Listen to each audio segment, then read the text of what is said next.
So, Henrik, thanks for joining us. I appreciate that. We don't get an opportunity to do this very much, and maybe having spent a few years with me, you had enough of me after all of that anyway. But I know you better than that, and thanks very much. I appreciate you taking the time with me. And It's always great to see you, Tom.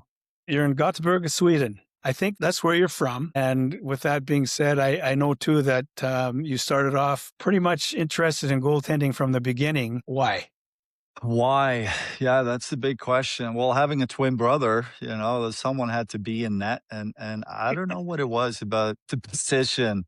I think it was a combination of the equipment, Mhm. maybe a little bit of the responsibility, Yeah. being the last guy standing.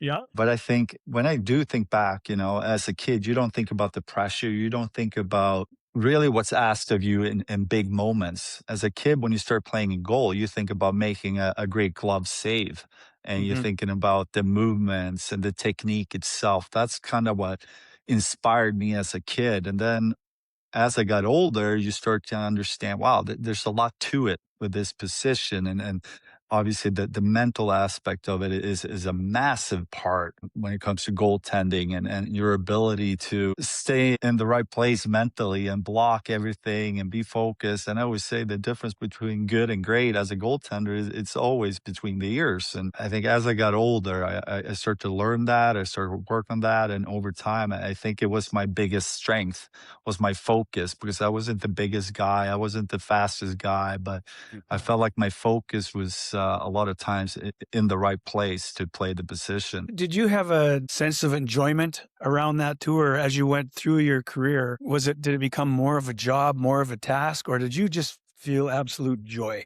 playing the position? I love that. I love practicing. I love to compete. I think when I look back in my career, the one thing I keep coming back to is the love for competing and to measure yourself against the best players. That's why you want to play in the NHL because you get that opportunity to measure yourself against the best players, the best shooters. It's the biggest challenge. It's just so inspiring. And I remember until my last practice, I just really enjoyed being on the ice and put in the work. And sometimes I think I enjoyed the practices more than the games. The best part about the games is probably when the game just ended and you got that feeling of we did it. We won the Yeah. game, especially playing at Madison Square Garden, the excitement, the pressure. But when you break it down, every practice to go up against different players, I love that.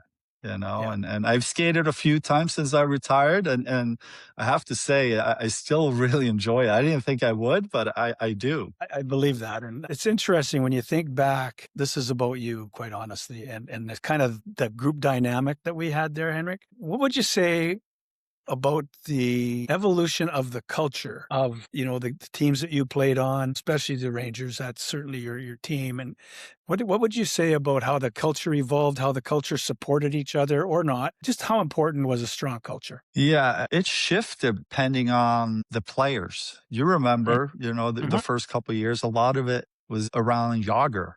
Hmm. He kind of set the tone in terms of how he carried himself and how he prepared, how he practiced.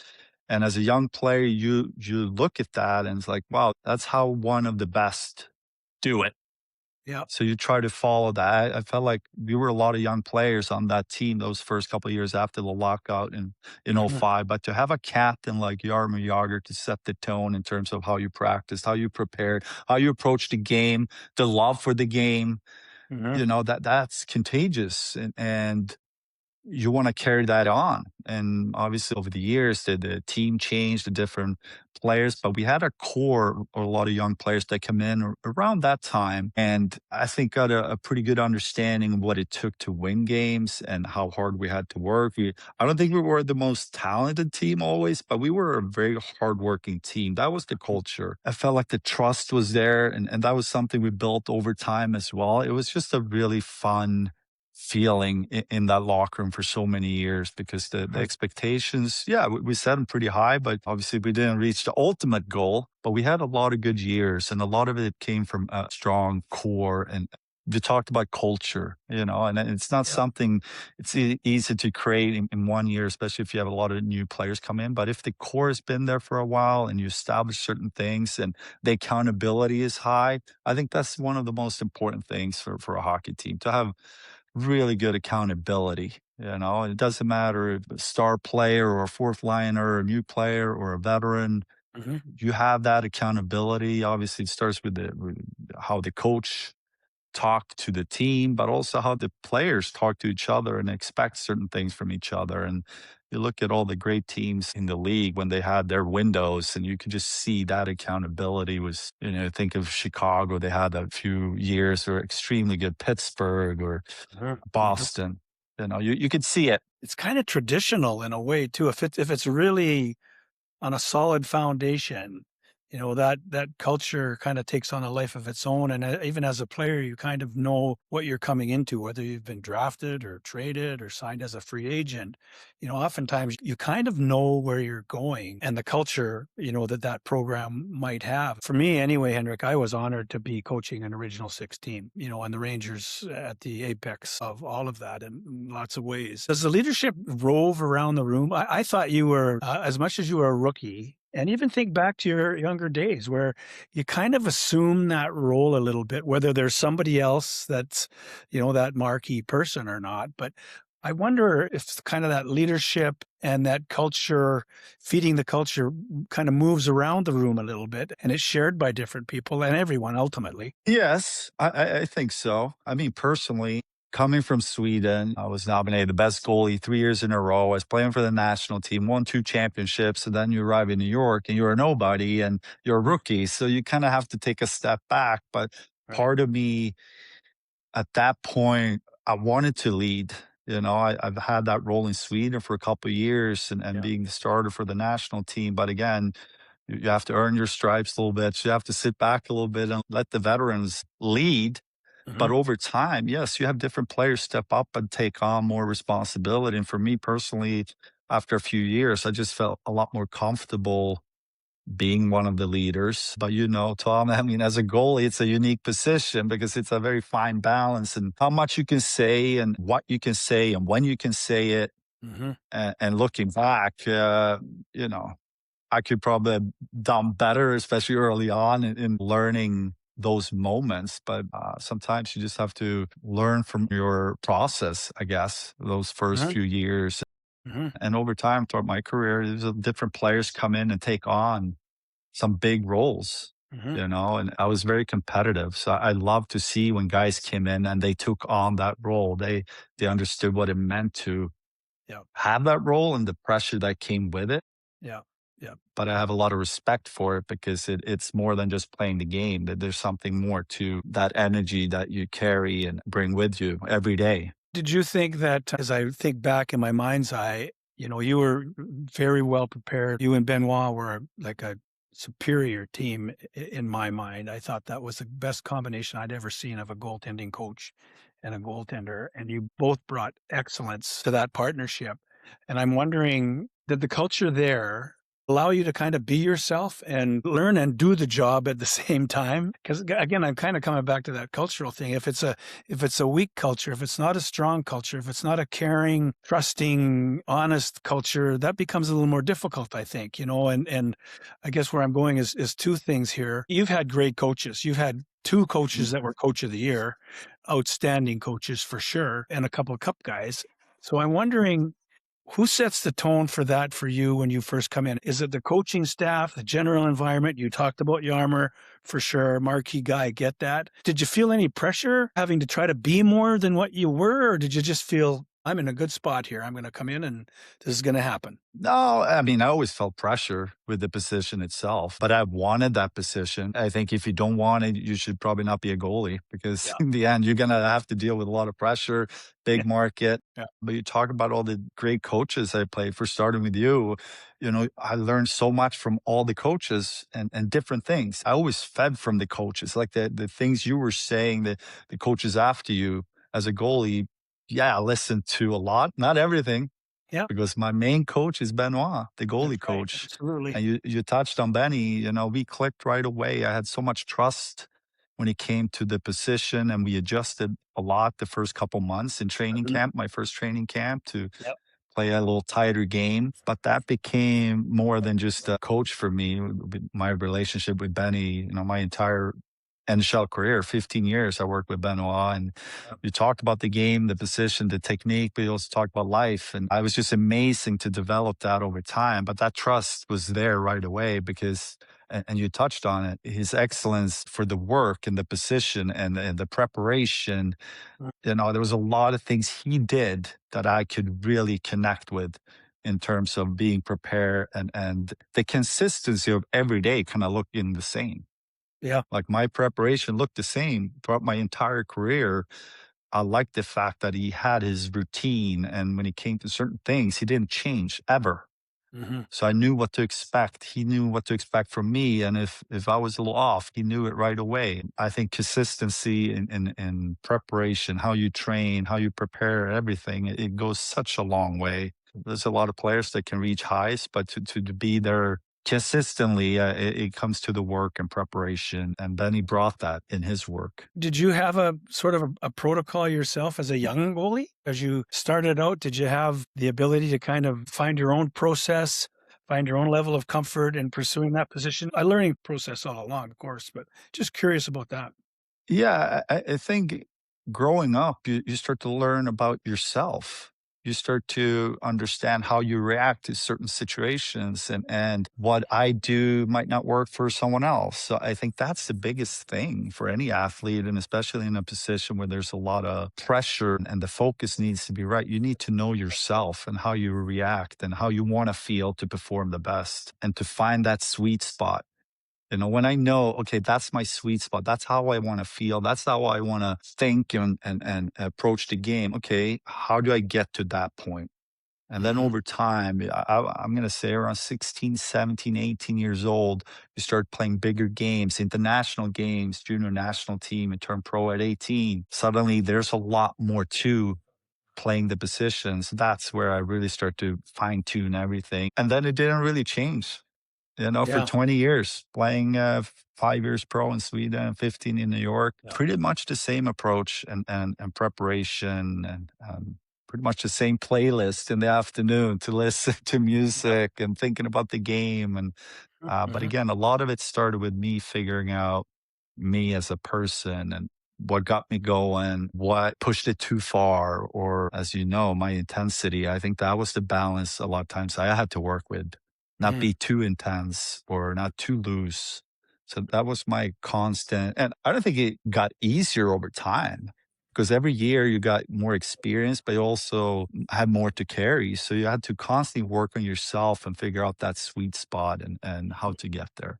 Mhm, mhm. If you come back to things like pressure, fatigue, even relationships, criticism from yourself, your coach, teammates, or whatever, I am kind of still kind of going down that environment path. Well, you tell me, what does that room need to have in order for everyone to be themselves and everyone to be able to trust each other, to be able to trust your coach. And there were times where you and I disagreed, and that's Yeah. good. That's a healthy Yeah. relationship, I think, especially when you handle it the way you should. What is it that makes that whole, because there's so much to think about, even as a young guy, Henrik, with respect to pressure and fatigue and criticism and your own general well-being. You talked earlier about sort of the mental part of the game as being massive. How do you lead with all of that going on? Well, we touched on accountability, but when I look in a room that's, you know, um, I'm going to say a winning team, a team that Mhm, understands what it takes to win games mhm, consistently, you own it. You own the bad days. You don't hide from it. You don't have a ton of excuses, both as a group, but also individual, and you're okay with it. yep, It takes a lot of guts sometimes to own it. But when you have a lot of players do that and you look around the room, it's like he's owning it, I'm owning it. mhm, And together you just feel like, okay, we're in it together. We're not trying to hide from it, especially in a market where you're going to get a lot of questions on the bad days, or mhm, you have mhm, stretches where you're not winning games. If you have all the players just owning the moment and your own performance, I feel like the respect amongst the players in the room, it increases. And it's a great feeling. I mean, I always love the playoffs. for sure.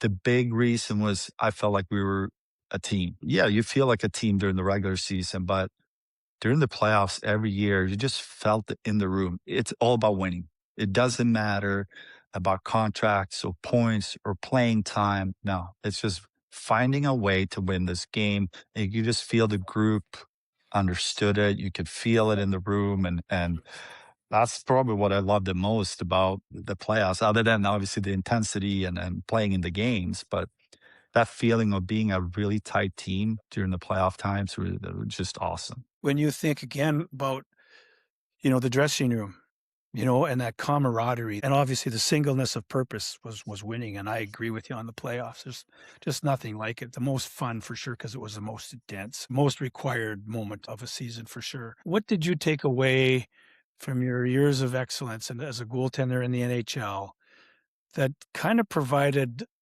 maybe some life skills, some values, or principles that you try to live by with yourself, your family, your friends, that kind of stuff? Well, I think the first thing that comes to mind is just being prepared.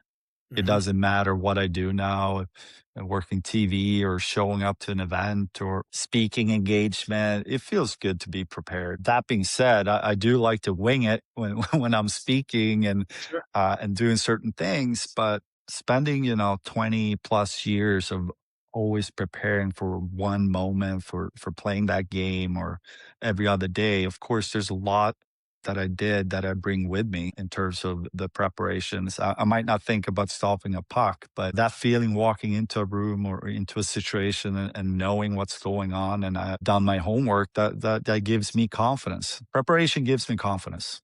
Yeah.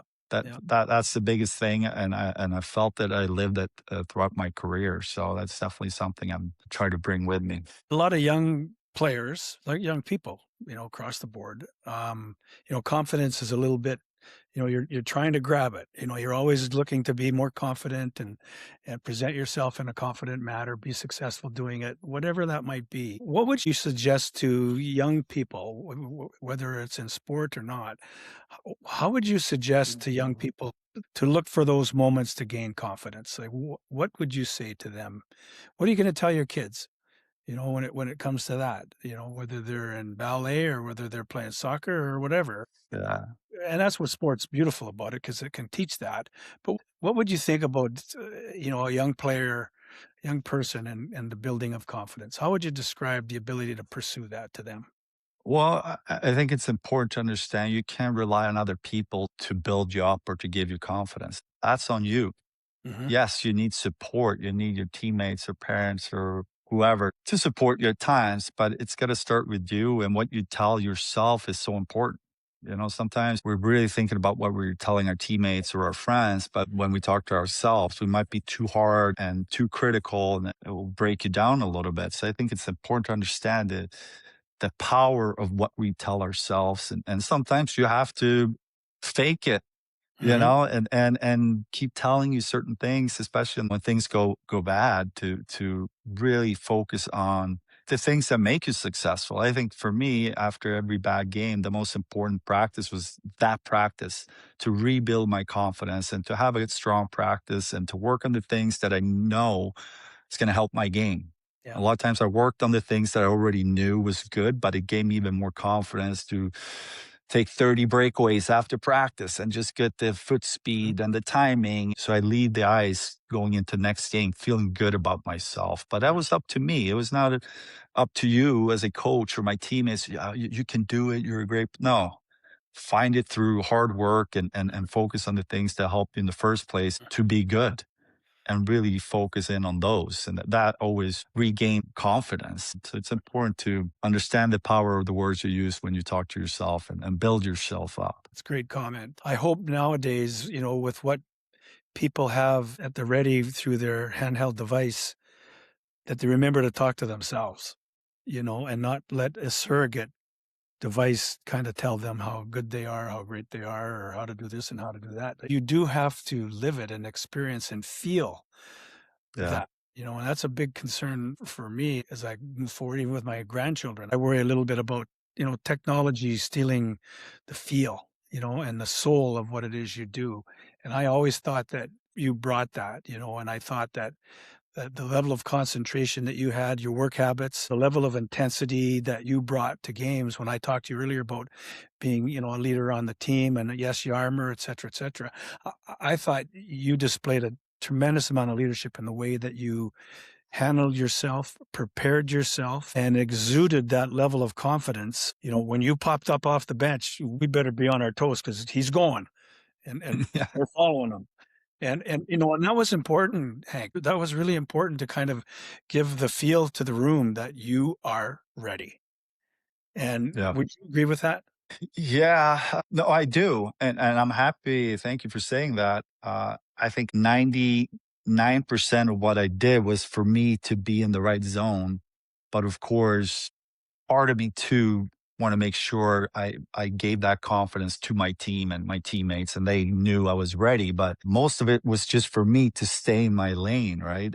Mhm. And you talked about distractions now with the social media and phones. I think it's even more important today for players to stay there in your lane and really, you know, have a strong belief in yourself because I feel like people are closer to you now with opinions and the ups and downs. It's a different world. And, I played half my career with social media, half my career without it. And I feel like it was easier to block the noise before social media. And now there's a lot of experts and reporters out there that have a lot of opinions that can get to you if you let it.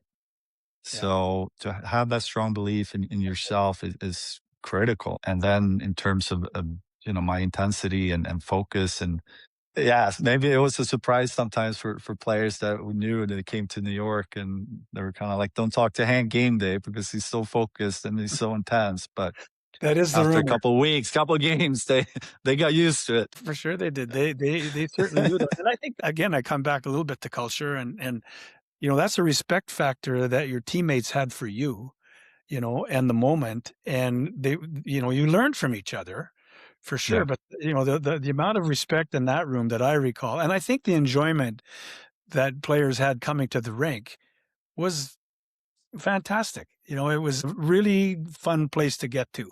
And I'd like to think that that's the same when we were 6 years old or 26 years old or 46 years old doing something completely different. And that I fear that that might be lost with, remote work, social media, technology, the digital age, and who knows what's next. The big thing for me is making sure that we continue to maximize, human potential. And I know you know a little bit about Hone Athletics. That is the program that I help with some advice along the way. And that's what they're trying to do is create an opportunity for the coach to know that the environment is solid, to know that, that through certain aspects of stressors, whether again it's fatigue or criticism or your own health and wellness, whether it's pressure, I don't know. But the bottom line is to make sure that we know where we are as a group. And we had some wild horses in there.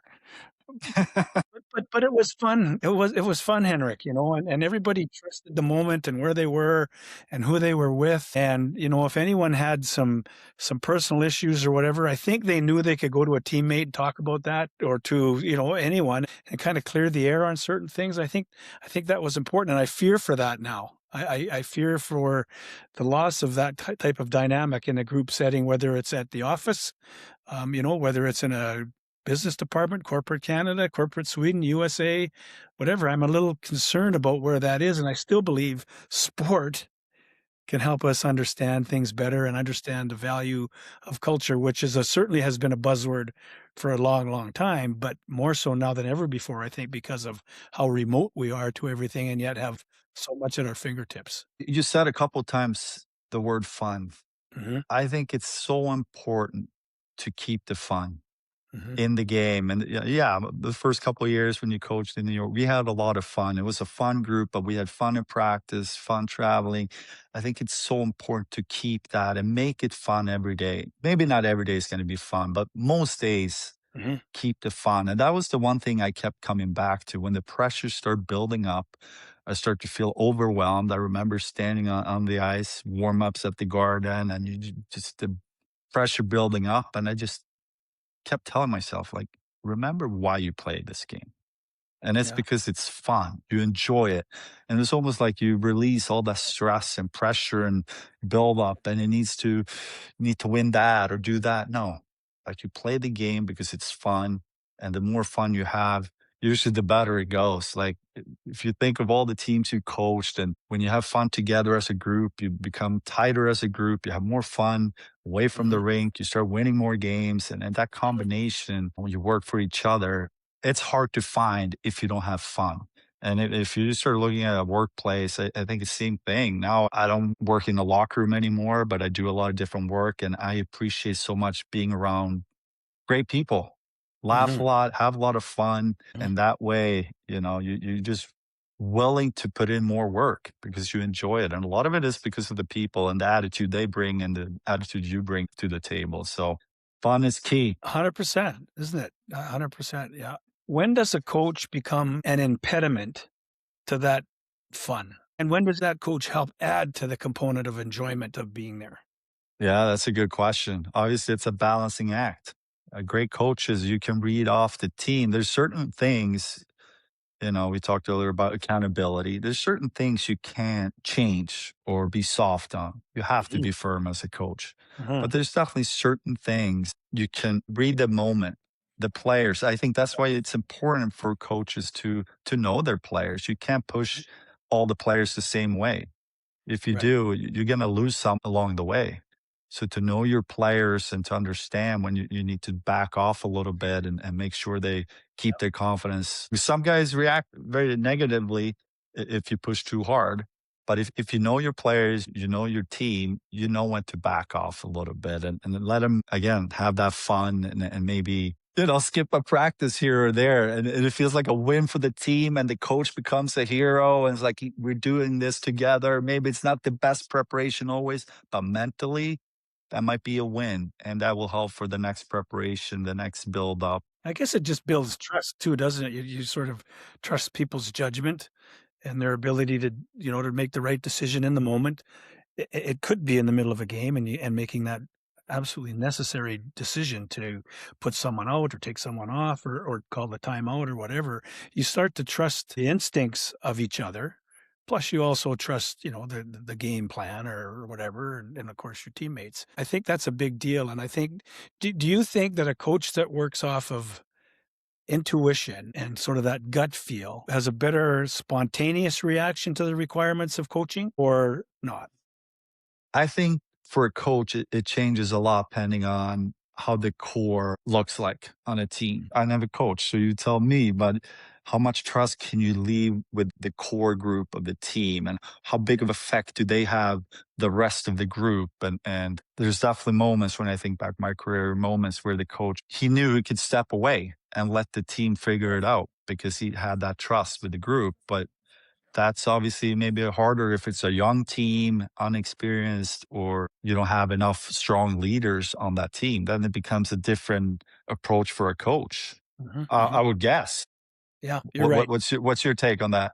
100%. 100%. If you know that this team is in good hands, sometimes you've got the best seat in the house. You just stand back and watch them play. They know who they're going out against. They know the circumstances by which we do this, or this, and you watch. And it's an incredible feeling. And sometimes you insert yourself just to make a point, or to make sure that we're focused on the right things. But I think the sooner you're able to do that and kind of get out of the way, the better. I think we can all be guilty of overcoaching or overthinking things. And you would know Mm. that as much as anybody as a goaltender. That's a bit of an enemy, is being, overthinking things or getting overcoached. And that's what made Benny so good. His detail was impeccable and his approach was impeccable. And I'd like to think that coaches that get a chance to watch this and listen to this will realize that, it's important to allow the team the space to be the team and don't get in the way. And that's coaching. That's a coaching art for sure. And I think it also adds to what I'll conclude with, Hank, is just mental health and wellness of yourself, of your team. And I am kind of circling back to hone a little bit here, but I'm just very, very interested in that and always have been. I've wanted this group to feel strong collectively and all that kind of stuff. And so from the point of view of mental health and wellness and how it relates to maximizing human potential and how it can affect performance. How important is that? I think it's extremely important. You need to feel good to play good, and everybody's different, how they work mentally and how we deal with the ups and downs. But that's why it is important with a coach again to know their players, know what to say, when to say it, and how that can help a player in a tough spot because we all react in different ways. I love to be challenged. I mean that kind of got me going. Some guys might not like it, but I did like it to have coaches that challenged me. But people think when you play at the highest level, life must be unbelievable. And it is. There's Yeah. so many days you're living your dream. As a kid, you wanted to play this game. But when you enter the league, you start to add so many pieces to your life, the pressure, the expectations, yes, contract plays a part for players, especially young players. And you're fighting for your life in a way because you want to stay in the league. Not only stay in the league, but you want to establish yourself in a big way. So Mhm. with that comes a lot of pressure and anxiety. So I think it's important to keep that fun. Sometimes you forget it Yeah. because you're so focused on the next game, the win, the accomplish this and that. But as Mhm. long as you can keep that fun and remind yourself once in a while why you started in the first place, I think it really helps you. It helped me throughout my career when it started to feel a little overwhelming at times. So if there's one word I want to leave, if there's any young players listening, it's like make sure you keep the fun no matter what level you play at. Mhm. Excellent. Excellent. My last question. This is off the chart. This is off the grid. Can you remember all your minor or youth hockey coaches? Yeah, I can see their faces. I don't know if I remember all the names. It's not that many, And well, I didn't think but so. It was funny you say that. Yeah. Yeah. but yeah, I do. I do You know, remember them. it's interesting, and you don't have to answer this, but hopefully those that are watching, kids especially, I would ask you then why? And you don't have to answer it, Hank, but that to me is I ask the same question of, people in education or whatever. Can you remember your Yeah, elementary school teachers? And I ask the same question, why? And usually it comes down to something like I liked them, they were fun, they taught me, all that kind of stuff. And then there's the odd one where it's the opposite, and they remember that too. But it's interesting. That's the kind of yeah, privilege that, school teachers have, that school professors have, that coaches have, that CEOs have, that human resource people have, is that they have an opportunity to make an impact on 100 people, whether they know it or not, and one at a time. yeah, And, I think that's a big deal, and I think that's where we can really start to pay attention to why we do what we do, and I know why you played goal, and I know why you loved it. I know exactly why you had success, and I know exactly why people like yourself are people that I'll never, ever forget because any success I had goes right back to people like yourself, so we can leave it at that, Hank. I hope you know how much I appreciate this. I hope we can do it again sometime. Thank you so much, Hank. Great to see you again. yeah. Thanks, Tom. Always great to see you. Really. So have a great summer, and I'll see you soon.